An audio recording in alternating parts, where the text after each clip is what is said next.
오늘 고린도전서 3장으로 넘어와서 3장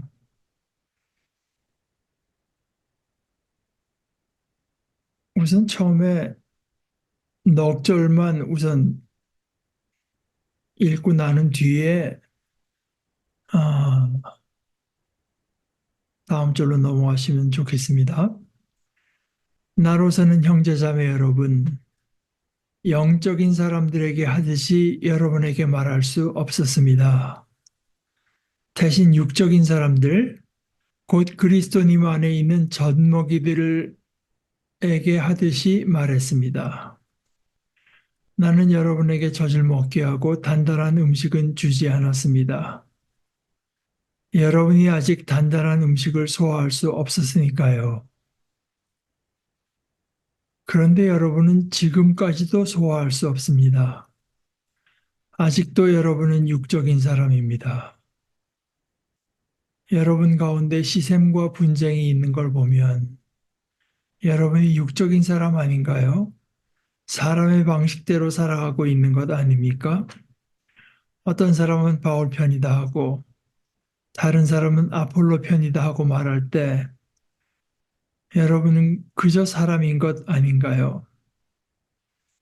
아, 그러니까 처음 앞부분 말을 하는 것은 그러니까 2절 중간 조금 넘어까지 말하고 있는 것은 이제 바울 사도가 그 고린도 교회에 아, 처음 복음을 전하고 이걸 이제 그 영어 표현으로는 church planting이라고 하기도, 그러니까 심는다, 교회를 심는다라고 하기도 그런 표현들을 이제 침례교에서 잘 쓰고, 아, 또는 그 어떤 그 교회 성경 얘기가 아니라 어떤 교회 창립, 교회 처음 시작될 때 목사를 중심으로 교회가 섰으면 그걸 파운딩 패스터라고 하더군요. 파운딩 패스터. 근데 이제 바울 사도는 그 6절에서 나는 심었고 하는 것처럼 이제 처치 플랜터였는데 말하자면 거기 교회를 심은 것입니다. 어, 그때 교회를 처음 심고 그분들이 처음 믿음으로 들어왔을 때 얘기를 하는 것 같아요. 얼마 동안 이제 거기 머물러 있으면서도 영적인 사람들에게 하듯이 여러분에게 말할 수가 없었습니다. 대신 육적인 사람들, 곧 그리스도님 안에 있는 젖먹이들에게 하듯이 말했습니다. 그러니까 여러분들이 그때 영적으로 너무 어렸기 때문에 아마 그 여러분들이 소화할 수 없는 것들이 많이 있었고, 그래서 여러분들이 소화할 수 있는 것으로 이제 여러분들을 먹였습니다 하는 이야기죠. 근데 문제는 뭐냐? 처음에는 그렇게 시작하는 건 뭐 당연하지만, 그런데 여러분은 지금까지도 소화할 수 없습니다. 그런데 사실 여러분 생각해 보시면은 이 지금까지도라고 하는 게 바울 사도가 복음을 전하고 나서 10년, 20년 된 게 아니고, 뭐 불과 한 2년이나 됐겠나? 뭐 이제 그 정도 아니겠습니까?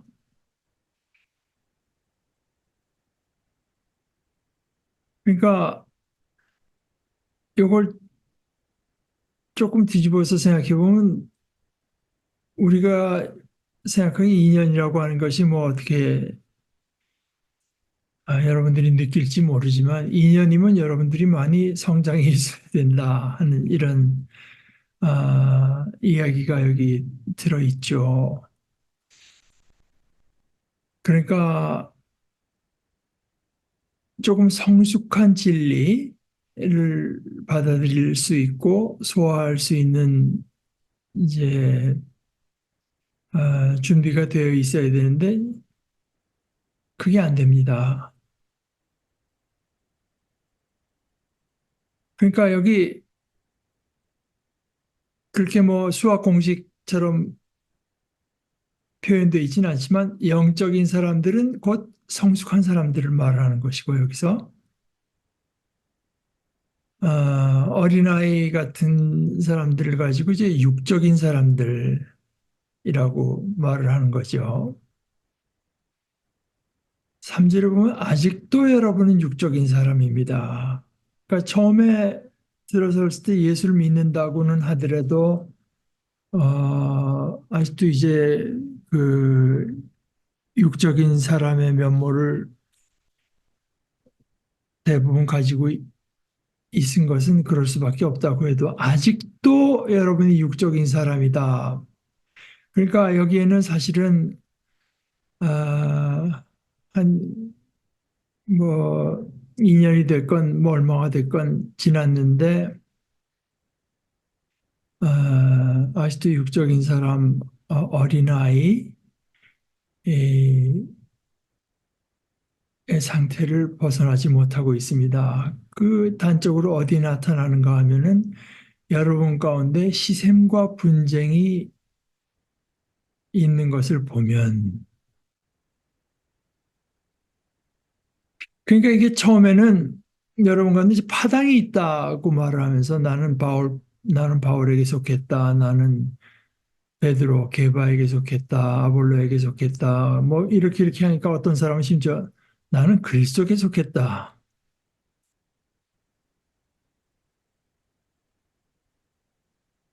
그러니까 그것도 이제 우리가 조금 돌이켜서 생각을 해보면 뭐 그리스도께 속했다는 말이 잘못된 거 없잖아요. 그러나 어떤 그 표현, 말에서, 말은 옳은 말이라고 해도 그것이 실제로 말하고 있는 게 뭐냐. 이게 아주 중요하지 않겠습니까? 누군 뭐 바울 편에 섰다고 하는 걸로 자랑을 삼고, 누군 게바 편, 누군 뭐 아볼로 편에 서니까, 그래도 나는 그리스도 편이다. 이렇게 어떤 그 경쟁심에서 말을 한다고 하면은, 이제 문제가 된다고도 볼 수 있고, 에, 조금 교회에 어떤, 그래서 교회에 이제 여러모로 신학적인 갈등이 있는 수가 있습니다. 지금 한국에도 뭐 예를 들어서 아주 극히 보수인 걸 넘어서서, 근본주의적인 신앙 양태를 보이는 데로부터 상당히 이제 자유롭게 성경을 해석하고 뭐 이런 분들도 있고 뭐 복잡해지니까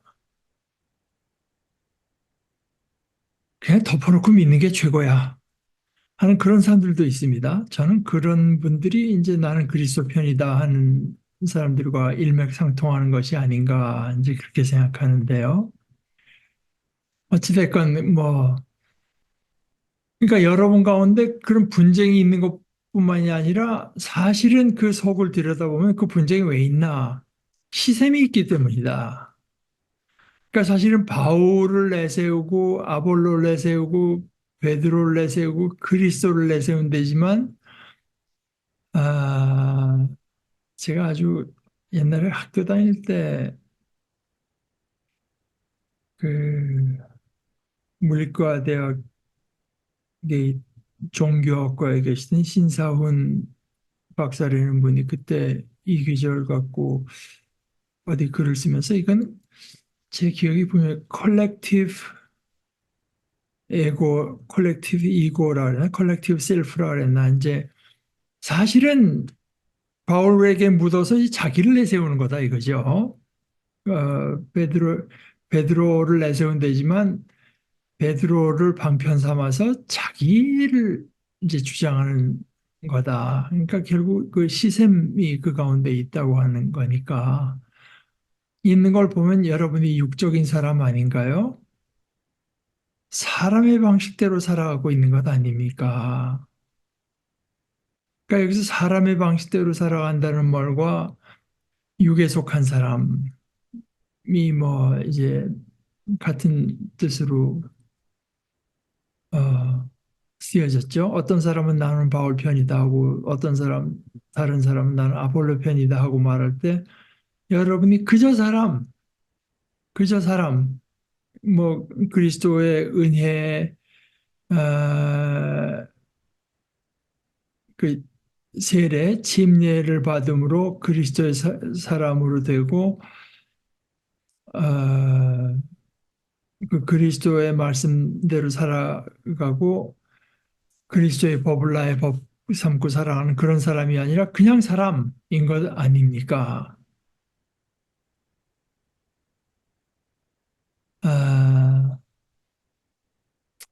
뭐 제가 이 이야기를 상당히 이제 비슷한 얘기는 많이 있지만 그 예화가 상당히 적절했고 해서 제가 이 이야기를 옮기는 것을 벌써 들은 분들이 이제 여기들 계시지만 제가 신학교에 처음 들어와서 글쎄 뭐 신학교라고 하는 것은 아침마다 이제 한 10시에 그 채플에서 따로 예배가 언제나 있거든요. 그러니까 다 참석하는 건 아니고 자발적으로 시간 되고 그런 사람들이 참석하는 예배인데 그때 또 어떤 교수가 나와서 이제 이야기를 하는데 자기 집에 애들이 둘이 있는데 아, 싸워서 너희 왜 싸우냐? 그러니까 하나는 뭐 제가 이제 기억이 좀 불분명합니다. 근데 한 4학년 되고 하나는 1학년 됐는지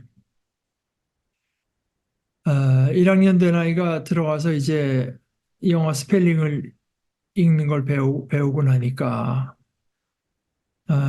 그 저희 신학교가 있던 주가 켄터키주인데 거기 제일 큰 도시가 루이빌이라는 도시이고 거기 이제 신학교가 있었는데요. 이게 제일 큰 도시입니다. 그 루이빌이 이제 그렇게 쭉 알고 부르다가 스펠링을 보니까 Louis, S가 있거든요. Louis 하고 Ville. 이게 루이스빌이다, 루이스빌. 이제 갓 스펠링을 배웠으니까 이제 이게 딴 사람들이 틀린 것 같은 거죠. 루이스빌.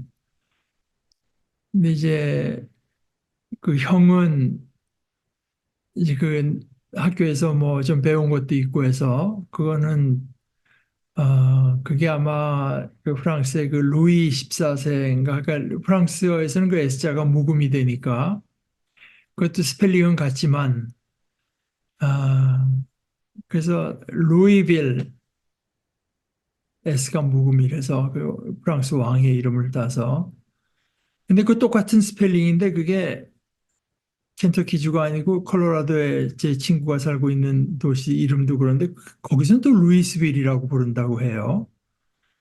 근데 어찌됐건 하여간. 그러니까 이제 둘이 싸우는 겁니다.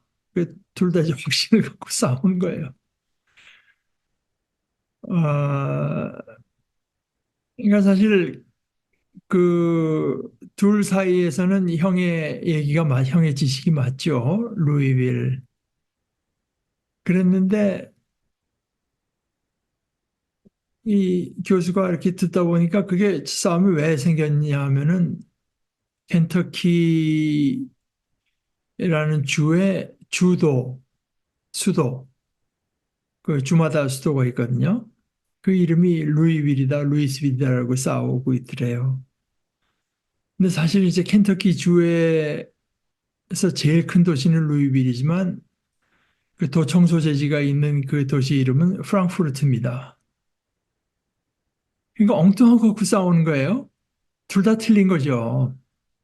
그 중에서 상대적으로 더 옳은 것은 있지만 뭐 걔도 어차피 틀렸기 마찬가지입니다. 그러니까 이게 사실 이런 데서도 말입니다. 지금 바울 사도가 문제 삼는 것은 어떤 척도, 뭘 갖고 이제 판단을 하느냐, 뭘 갖고 판단하느냐. 그 사람이 어떤 척도를 누구를 비교한다는 거는 어떤 기준이 있지 않겠습니까? 판단 기준. 그러니까 바울 사도가 옆에서 보니까 둘이 다 인간적인 기준을 갖고 싸우고 있다는 거예요. 결국은 둘이 다 인간적인 기준을 갖고 싸우고 있다. 그 기준 자체가 잘못됐고 그 기준을 들이댄다는 그 자체가 이 사람들이 얼마나 어린 사람들이며 육에 속한 사람들인가를 말해준다.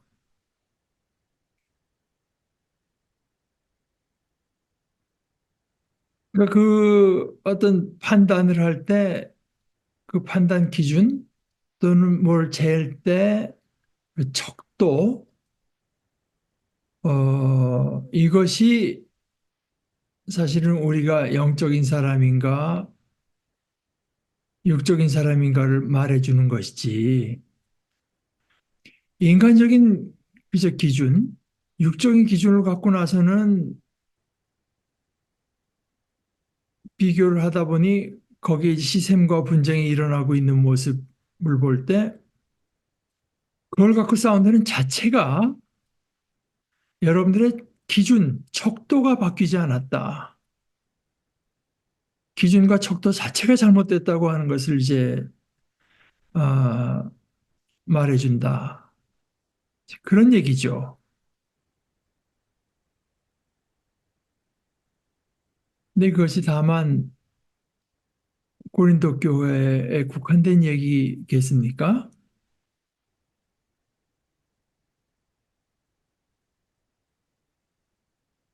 뭐 이 얘기도 전에 아마 옮겼을 겁니다만은 저희 집사람이 아끼던 그 여학생이 하나 있어서 예수 잘 믿는 청년 만나서 결혼하면 좋겠다고 그랬더니 그 친구 얘기가 자기 그 교회에서 그 예수 잘 믿는 사람이라는 말에 별로 이게 신뢰가 가지 않는다. 교회에서 말하는 예수 잘 믿는 사람 누가 잘 믿느냐? 누가 더 신령하냐? 한데 그 기준은 죄다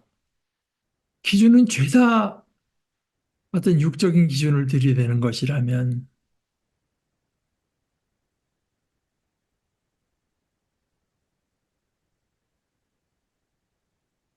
그러니까 이제 이건 크게 봐서요.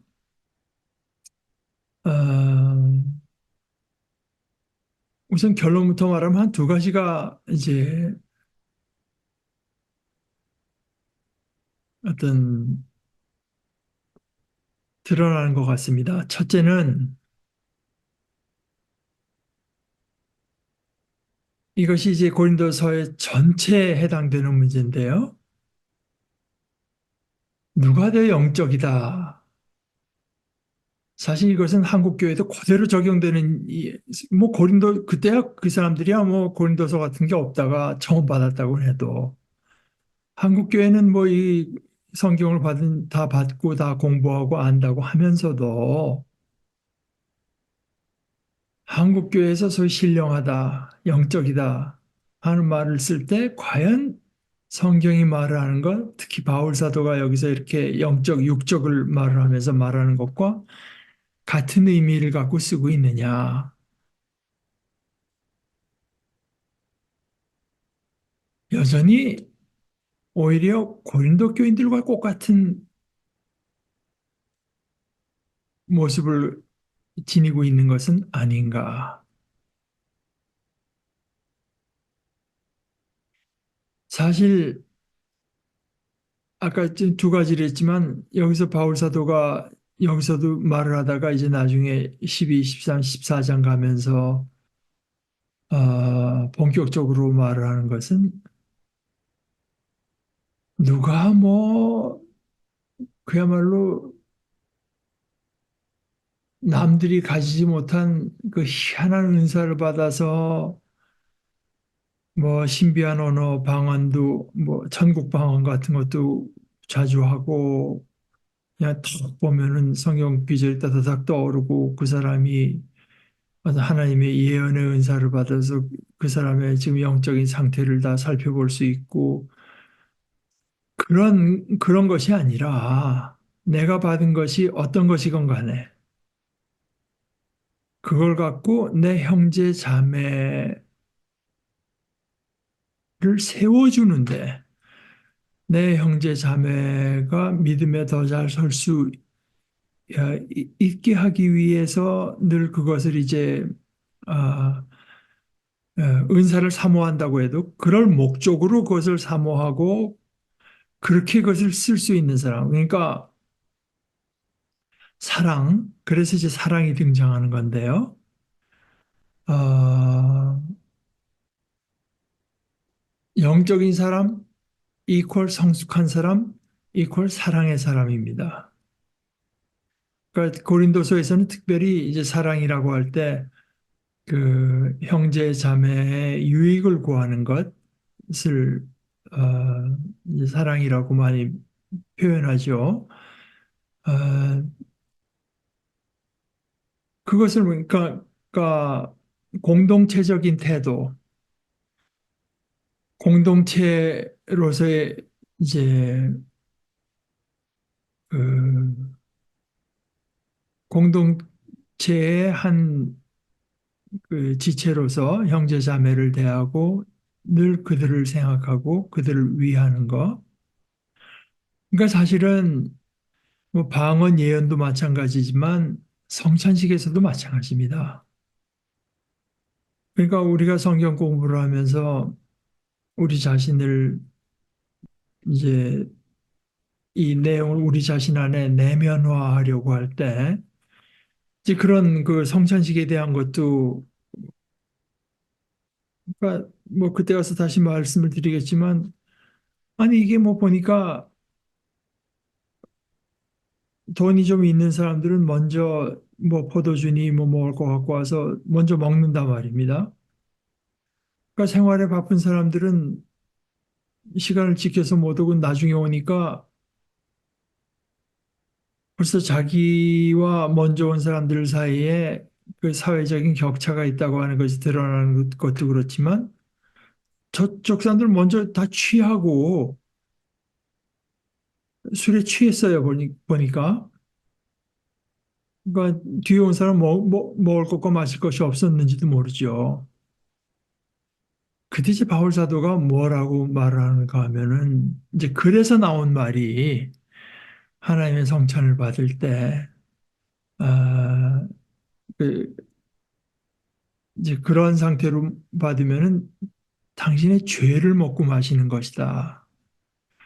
이것이 이제 교회에서 좀 이상하게 적용이 돼서 뭐 세례받지 않은 사람 참석하지 말라, 뭐 자기 죄를 깨끗이 씻고 참석해야 된다 말을 하지만 그런 어떤 자격을 말을 하는 것이 아니라 성찬에 참여하는 태도를 말하는 것이고 그 태도에서 특별히 형제 자매들을 그렇게 이제 형제 자매들이 수치심을 느끼게 해도 그 뭐 개의치 않았다고 하는 뜻은 하나님의 교회, 이 성찬 이것을 경시했다고 하는 것이기 때문에 바울사도 아주 엄중하게 그것이 당신 죄를 먹고 마시는 행위다. 그것이 이제 그렇게 말을 한 것이고 심지어 나중에 보면 여러분들이 그렇게 해갖고 여러분 가운데서 아픈 사람, 그러니까 하나님께서 어떤 징계를 내려서 아픈 사람도 적지 않고 심지어 잠자는 죽은 사람도 있다는 식으로 이제 바울 사도가 아, 말을 합니다. 그러니까 교회 안에서 형제 자매를 수치스럽게 하고 하는 것도 문제지만 그것을 이제 가장 거룩하고 복된 성찬을 이제 그것을 분별하지 못하고 하는 그 죄가 엄중하다. 그런데 다시 한번 또 우리 자신을 돌이켜 볼 때 그것이 고린도 교회 문제뿐이냐? 어, 제가 미국 가기 전에 이제 그 영락교회에서 대학생들하고 뭐 이렇게 교사라고 있을 때, 뭐 학생들이 뭐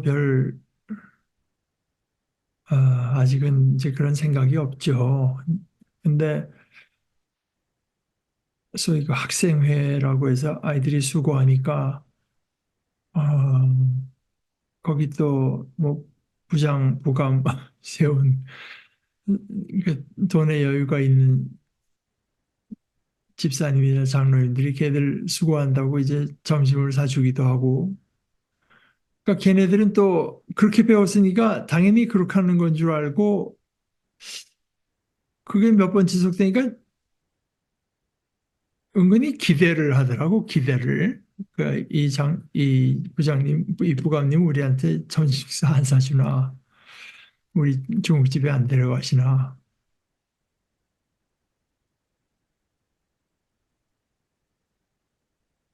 그러니까 사실 뭐 그분들이야 다 좋은 뜻으로 했다고는 하지만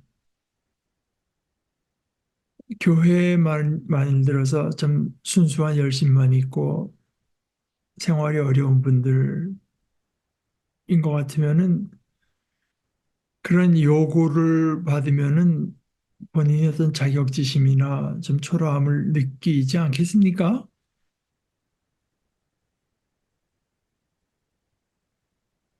그러니까 이제 그런 기준을 이라고 하는 거는 성숙한 사람이래야 생각하게 되죠. 어느 정도 성숙해야. 그런 거 뭐 성숙 안 하고 아니 내가 돈 있어 좋은 뜻으로 했고 뭐 이렇게만 하면은 이제 바울 사도 얘기대로면 여러분이 그저 사람인 것 아닌가요? 이런 기준에 이제 들어맞는 예가 되지 않겠습니까?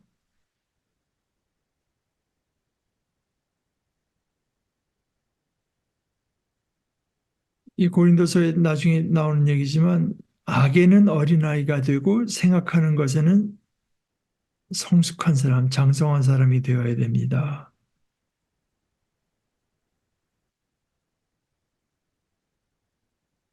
뭐 사랑한다고 하는 것은 사실은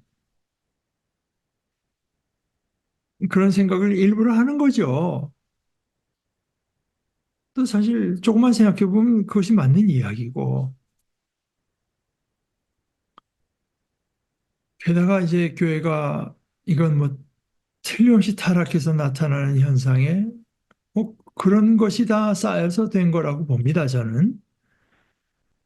이 뭐 얘기 듣다 보면 뭐 어디 장로를 뭐 피택이 되면 무슨 교회에다가 뭐 돈을 얼마 권사가 되면 돈을 얼마 내야 되느니 뭐 뭘 그러다 보면 아주 잘 쉽게 나오는 얘기가 그 예수 두고 돈 없으면 못 믿겠습니다. 이런 얘기가 안 나오겠습니까? 그런 것이 다 우리 그 지체 중에서 정말 힘들게 힘겹게 생활을 이어가는 사람들 같으면은 아, 참 수치스러움을 느낄 수밖에 없는 이제 그런 일들이 되죠. 하여간 그런 그 사랑, 그 성숙하다, 영적이다라고 하는 것이 그렇게 뭐 희한한 어떤 무슨 영계를 보고 뭐 이런 차원의 이야기가 아니라 뭘 어찌건 간에 그걸 갖고 어떤 시샘과 분쟁, 나를 내세우는 것이 아니라 내 형제를 이제 세우게 하는데 당신 이거 못 받았지. 뭐 이런 식으로 하면 그게 바로 육적인 거고 그게 바로 어린아이 같은 육에 속한 것인 것입니다. 그런 것이고 또 하나는 이제 그것이 이제 두 번째 기준은 이제 5절서부터 나오는 거니까 아, 5절서부터 몇 절 읽어보십시다. 그러면 아볼로는 무엇입니까? 바울은 무엇입니까? 섬기는 일꾼들입니다. 이들을 통해 여러분이 믿게 되었습니다. 우리는 저마다 주님이 맡겨주신 대로 일했습니다. 나는 심었고 아볼로는 물을 주었습니다. 그러나 하나님이 자라나게 하셨습니다. 그러니 심는 사람이나 물을 주는 사람은 별것 아닙니다. 자라나게 하시는 분이신 하나님이 중요합니다.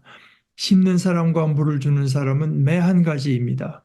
그러나 저마다 자기가 수고한 대로 자기 품값을 받을 겁니다. 우리는 하나님과 함께 일하는 사람입니다. 여러분은 하나님이 가꾸신 밭이며 하나님이 세우신 건물입니다. 여기서요, 아볼로는 누구입니까 하지 않고 무엇입니까? 이제 헬라어가 그대로 되어 있습니다.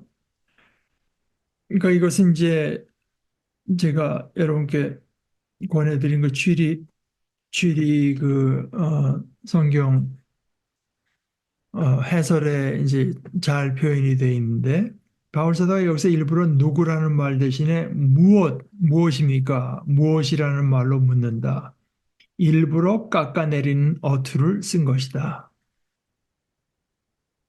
이 뭐냐 도대체가 아무것도 아니다. 아,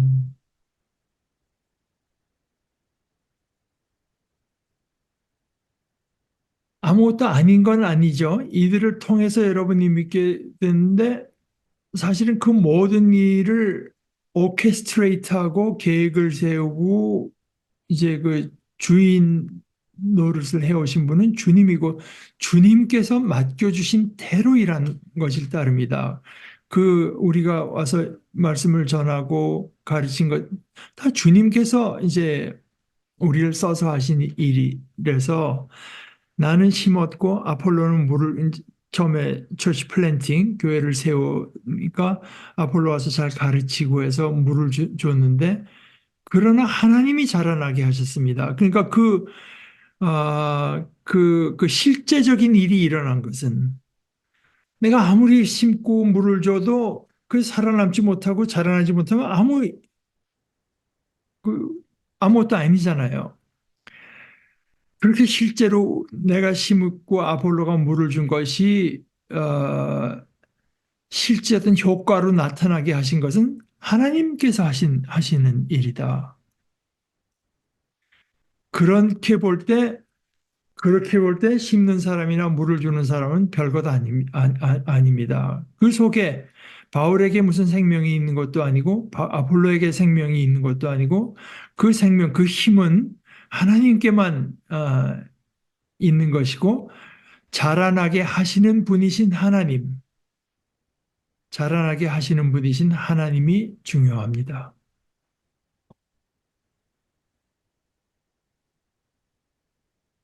심는 사람과 물을 주는 사람은 매 한 가지입니다. 그러나 저마다 자기가 수고한 대로 이것이 이제 우리 개역 성경에는 심는 이와 물 주는 이는 한 가지이나 각각 자기가 일한 대로 자기의 상을 받으리라 했는데 이것은 이제 상이라고 말한 것은 좀 잘못된 번역이다 하는 거죠. 그래서 우리 새번역 성경에도 삭슬 받을 것이라고 했고 공동 번역에도 삭슬 받을 따름이라고 했고 그 새한글 성경에서도 품값을 받을 거라고 이제 그렇게 말을 했습니다.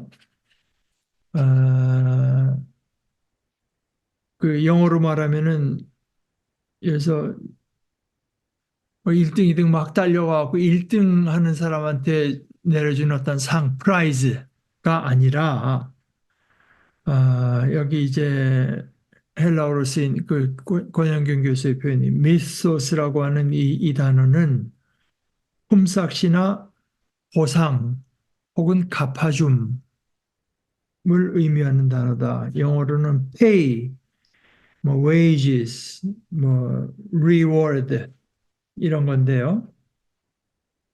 보상이나 품삯을 이제 말을 한다.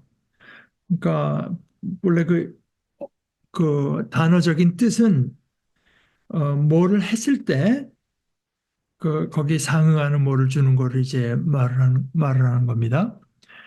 자기가 수고한 대로 이것도 또 수고한 대로죠. 업적에 따라서 품삯을 받는 게 아닙니다. 얼마나 수고했느냐가 문제되는 거죠. 이제 그것이 그 밑에도 나오는데요. 자기가 수고한 대로 품값을 받을 겁니다. 왜냐하면 그 자기 일이 아니라 주님의 일이니까. 주인이 일을 맡겼으니까 그 일을 맡긴 사람이 수고한 만큼 품삯을 주는 겁니다. 우리는 하나님과 함께 일하는 사람들입니다. 영어로는 coworker. 하나님과 함께 일하는 사람이라고도 번역할 수 있고요. 하나님을 위해서 함께 일하는 사람들입니다. 이렇게 번역할 수 있습니다. 우리는 하나님을 위해서 함께 일하는 동역자들입니다. 또는 하나님의 동역자들입니다. 이렇게 번역할 수 있습니다. 비유적으로 말하건대 여러분은 하나님이 가꾸신 밭이며 하나님이 세우신 건물입니다. 아, 이런 것이 이제 사실은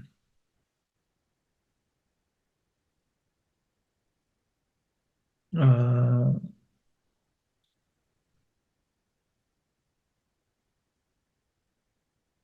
교회에서 어,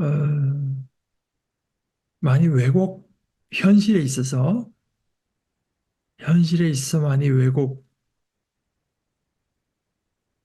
위험이 있고 어, 제가 제가 사실 이제 미국에 신학 공부하러 갈 때 꼭 목사가 된다는 생각을 갖고 간 건 아니고 뭐 아무래도 좀 배워야 되겠어서 이제 간 것인데 그 앞으로 그런 목사가 되느냐 뭐 아니 그거는 이제 가능성은 열어놓은 채로 결정을 안 하고 갔었는데 그러니까 사실 저 같은 입장에 있는 사람은 미국 아이들하고는 얘기를 많이 안 해봐서 잘 모르겠고 거기도 한국 학생이 한 40명, 3, 40명 됐었는데 이제 그런 사람들은 뭐 별로 없었죠. 그러니까 제가 이제 그분들하고 얘기하다 보면은 어떤 그 시각이 많이 다르다고 하는 걸 제가 이제 번번이 느꼈습니다. 그러니까 저한테는 아직도 그 목회자와 평신도 이렇게 나눈다면, 평신도적인 시각이 이제 있다고 하는 걸 이제 가끔씩 느꼈는데요. 좀 이런 표현을 해서 미안하지만, 이런 것이 이제 오해가 된다면, 예를 들어서 하나님의 일이거든요. 그 바울의 일도 아니고 아볼로의 일도 아니고 하나님의 일이고 하나님의 밭이고 하나님이 세우신 건물입니다. 근데 이제 이것이 마치 좋은 뜻에서가 아니라 왜곡된 뜻에서 자기의 밭, 자기가 세운 건물, 자기의 일처럼 둔갑을 할 위험성은 목회자에게 있죠, 사실은요. 교인들에게도 없는 건 아닙니다. 이거 우리 교회인데, 우리 교회. 우리가 어떻게 해서 세운 교회? 우리가 기도해서 세운 뭐 요즘에 뭐 한국을 보면 이승만 뭐 누가 기도해서 세웠댄다고 하죠. 기도해서 세운 교회. 뭐 우리가 어떻게 얼마나 공들여서 세운 교회. 근데 이거는 우리가 정말 철저하게 이제 우리 마음속에 흔들리지 않게 새기고 있어야 되죠. 하나님의 교회 아닙니까? 하나님의 교회. 뭐 박창호 목사님이 그 말씀을 하실 때도 하나 예수님께서 베드로더러 내 양을 먹이라, 내 양을 치라. 그 네 양이 아니라 내 양이다. 아니 주인이 양을 100마리를 보내주면 그 100마리를 정성을 다해 치고 한 마리 보내주면 한 마리 갖고 치면 되는 거지. 그냥 그 어떻게 하든지 그걸 그 큰 거 해보려고 하는 데는 이제 이것이 지금 아, 결국은 거기서 생겨나는 것은 여러분 가운데 희생과 분쟁이 생겨나게 되는데 사실 평신도들의 경우에 그 목사의 페이스에 걸려 넘어지지 않게 정신 바싹 차리고 있어야 됩니다. 왜냐하면 목회자들에게는 좀 나쁜 짓을, 그게 자기의 비즈니스거든요.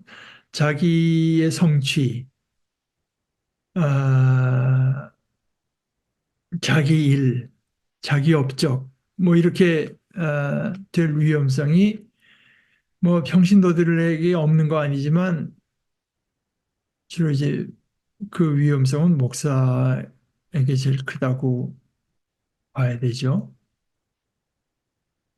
그러니까 저는 사실 신앙 생활을 하면서 그런 그 평신도적인 어떤 태도, 그러니까 나는 평신도야 이게 아니라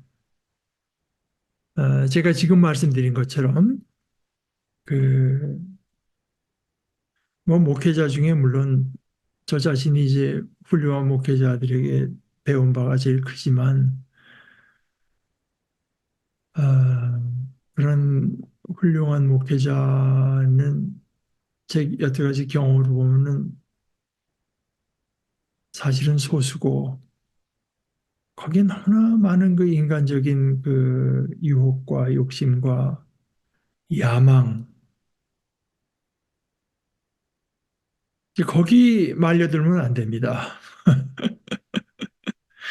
아, 이게 참 불행한 얘기지만 한국 최소한 한국 교회는 그러니까 우리가 이건 뭐 직설적으로 얘기해서 확인해 둘 수밖에 없습니다.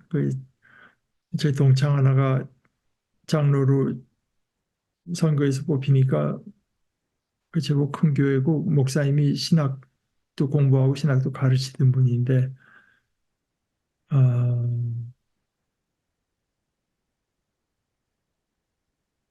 그 장로로 이제 완전히 안수하고 세우기 전에 만나자고 해서 만나니 그래서 당신이 어떤 의견이 있는데 그것이 교회가 나갈 길에 대해서 목사가 제가 말하는 거하고 차이가 있으면 어떻게 하시겠습니까? 이렇게 물어보더래요.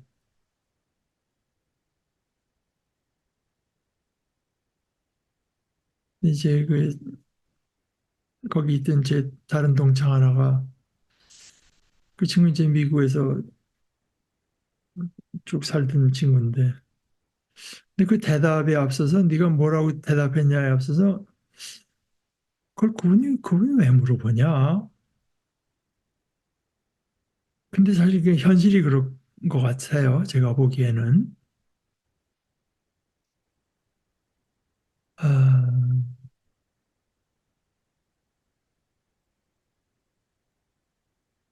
그러니까 우리가 성경 말씀 이렇게 읽으면서 그거 다 맞는 말이지, 지당한 말이지, 참 감동이 뭐 이렇게 넘어가는 것보다는 실제로 지금 이 맞는 말에서 우리의 모습이 어디서 이게 이제 어긋나 있고 왜곡돼 있고 틀려져 있고 무엇 때문에 그런가 하는 거를 따져봐가면서 이제 현실에 있어서 우리가 이 말씀을 살아내려고 할 때 어떤 어려움이 있겠느냐? 뭐를 우리가 이겨내야 이 말씀이 전하는 그 정신과 뜻을 지켜낼 수 있겠느냐 하는 거를 이제 생각하면서 어, 읽어볼 필요가 있습니다. 그러니까 심은 사람, 물을 준 사람에 대해서 존경하고 그 일을 존중하고 할 수 있는 대로 돕고 그러나 사람이 하는 일과 하나님이 하는 일은 이 차원이 다른 이야기죠. 전혀 차원이 다른 얘기 아니겠습니까?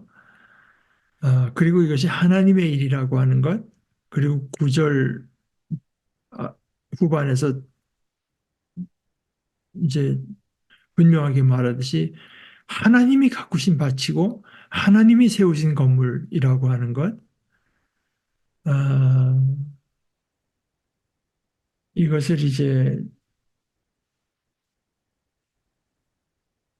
분명히 해야 된다고 하는 것이 이것은 자명한 일이 아니고 실제로 있어서는 거기에서 많은 것이 왜곡이 되고 어,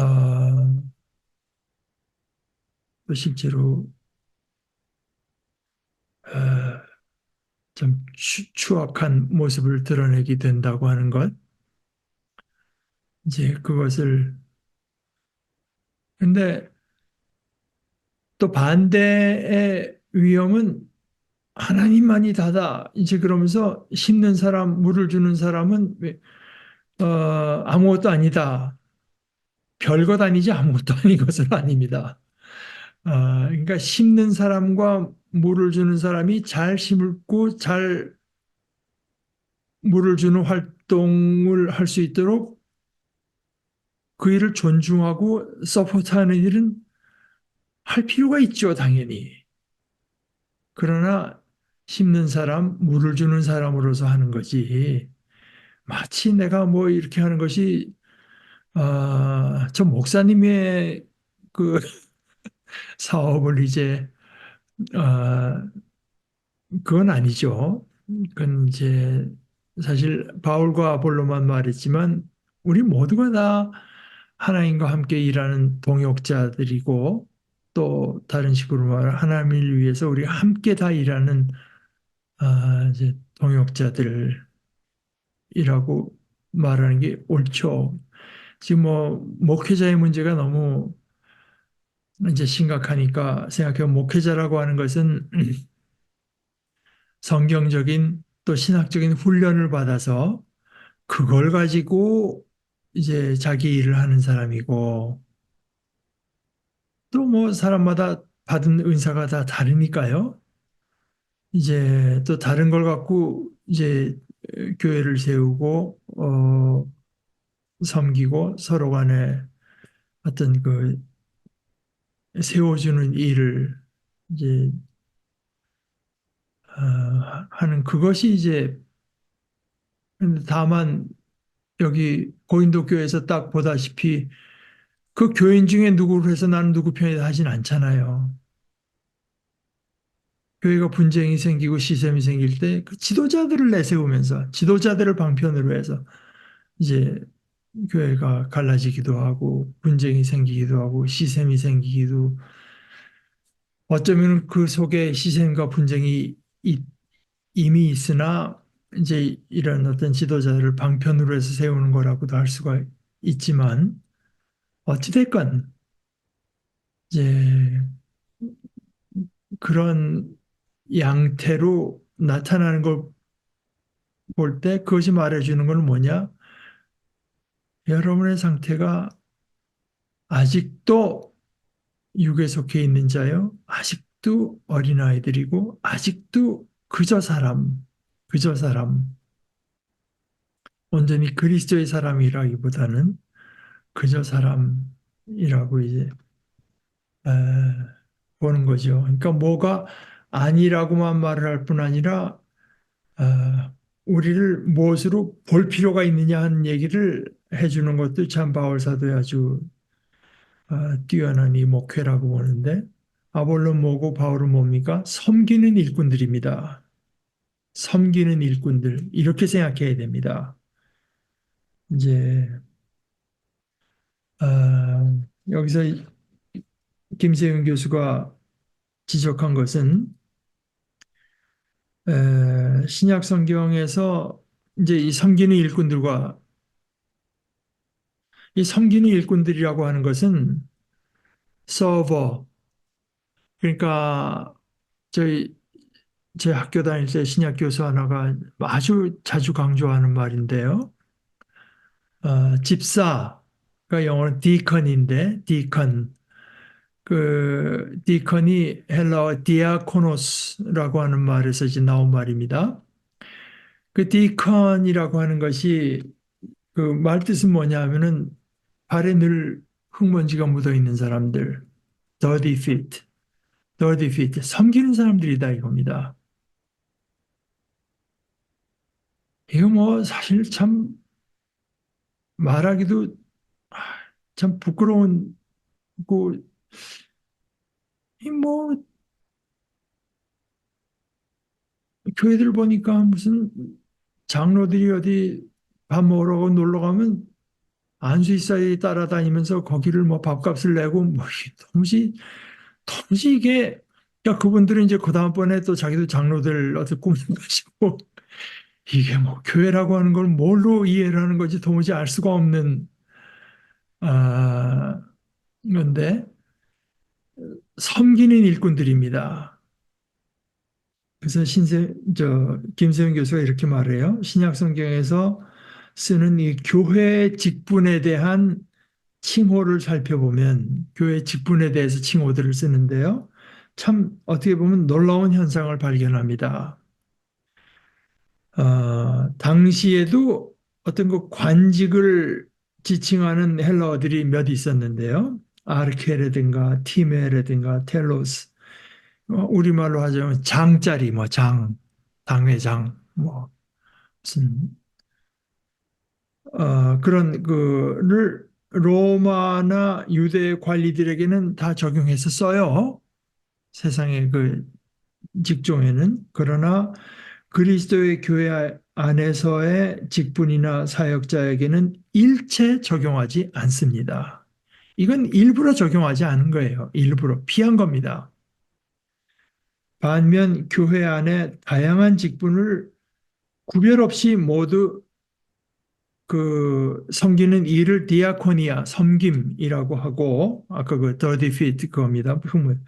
그리고 다양한 직분자 모두를 디아코노스 섬김이라고 부릅니다. 이분이 이제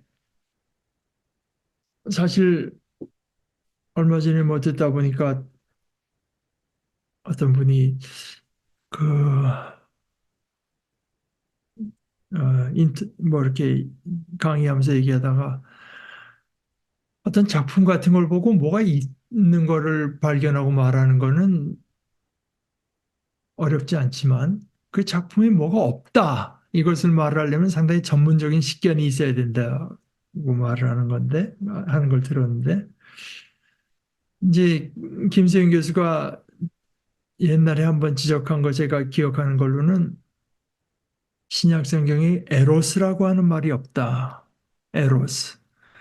에로스라고 하는 말이 사실은 뭐 우리가 조금 지금 우리는 어떤 육체적인 욕망 뭐 이런 걸 갖고 쓰고 있지만 사실 본래 바울 사도 당시에 그 헬라 철학에서 헬라에서 에로스라고 하는 말의 본래적인 뜻은 아레테 덕이라고도 하는데 그 뛰어남입니다. 엑셀런스의 끌림입니다. 아레테의 끌림. 그러니까 상대편에게 무슨 장점이 있어서 아름다움이 있어서 뭐 끌릴 수도 있고요. 그 이제 근데 신약 성경에 그 일체 그게 없다는 거예요. 그건 나쁜 말 아니거든요. 학문에 대한 어떤 에로스, 학문에 어떤 진실성이 있고 엄밀성이 있기 때문에 우리가 에로스를 가지면은 이제 그 가질 필요가 있죠. 그러니까 그것이 가진 장점, 뛰어남, 덕, 이끌림, 이걸 이제 에로스라고 말했는데 신약 성경에서 말하는 사랑이라고 하는 것은 자기를 내어주는 사랑이지 상대편이 가진 어떤 뛰어남, 장점, 아름다움, 뭐 진실성 이건 뭐건 그것에 끌리는 것이 아니기 때문에 그 에로스라고 하는 말 자체가 뭐 잘못됐다기보다 아, 그리스도 안에서 이제 전하려고 하는 그 메시지와는 너무나 차이가 있는 거기 때문에 그리고 또 하나는 뭐 용기라고 헬라어에서 이제 아름다운 말 중에 용기라는 말도 피했다고 해요. 왜냐하면은 자기 힘으로 어떤 그 운명을 개척해 나가는 이런 거가 돼서 이제 그런 말들이 우리가 복음을 전하고 복음을 가르치고 할 때 이제 그 오해를 만들어낼 수 있는 말들, 피한 말들, 그분이 이제 그 에로스하고 또 용기라고 하는 말이 생각나는데 여기서도 이제 또 하나 일체 바깥의 일을 가지고 뭐 아르케 팀의 텔로스 무슨 장이라든가 뭐 팀에는 존귀한 뭐 영예로운 뭐 이런 것들인데 텔로스는 무엇의 목적이 되는 거 이런 거를 로마나 유대의 관리들에게는 적용해도 그리스도 교회 안에서의 직분이나 사역자에게는 일체 적용하지 않고 반면 교회 안에 다양한 직분을 구별 없이 모두 디아코니아, 섬김이라고 하고 다양한 직분자, 여러 직분자, 그 다양한 직분자 모두를 섬기는 이, 디아코노스, 섬김이라고 부릅니다. 이것은 역시 이제 하나님의 빛이고 하나님의 밭이고 하나님의 건물이고 하나님의 일이고 그 주인이 하나님이시지 어느 누구도 마치 그 자기의 사업이고 자기의 소유인 것으로 여겨서는 안 되기 때문에 뭐 제 동생이 직접 들은 얘기입니다만은 상당히 여러 사람이 존경하고 여러 사람이 따르고 그런 목사님 그 교회가 상당히 크죠. 근데 그 부목사들이 가끔 하는 얘기가 그 목사님 앞에서는 감히 그런 얘기 못 하죠. 무슨 얘기를 하나. 저 끝없는 야망. 그것은 참 불행한 이야기입니다. 어, 오늘은 뭐 우리 그 정도까지 보십시다. 다음 주 이제 10절로 넘어가면서 어,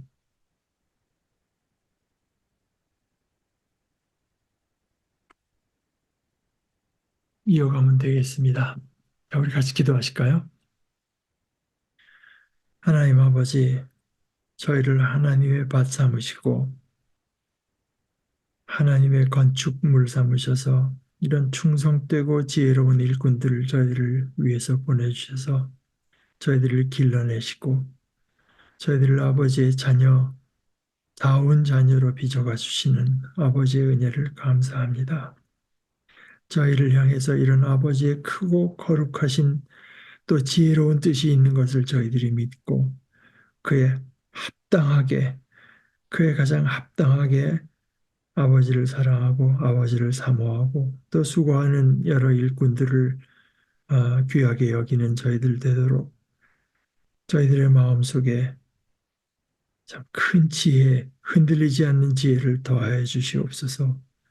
예수님의 이름으로 기도합니다. 아멘.